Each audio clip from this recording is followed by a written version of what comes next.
In this video, I am going to show you how to fix the application was unable to start correctly 0xc00007b error quickly and easily. So let's start the video.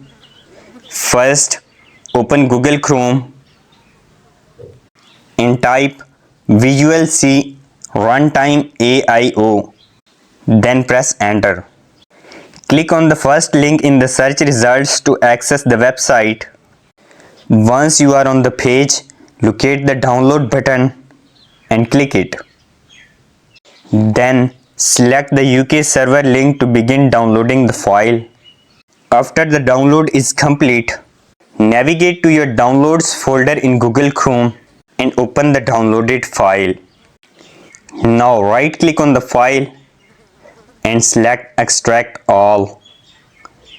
Then click extract to decompress the contents, which will create a new folder with all necessary files. In the newly extracted folder, find the file named install all.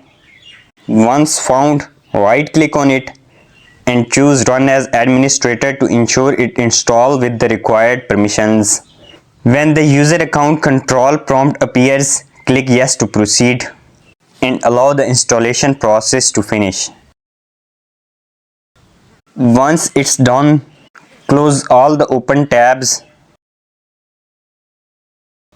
and finally restart your computer to apply the changes.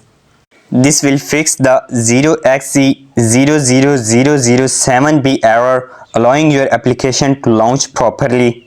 If you found this tutorial helpful, please remember to like the video and don't forget to check out our YouTube shopping recommended products in the video description.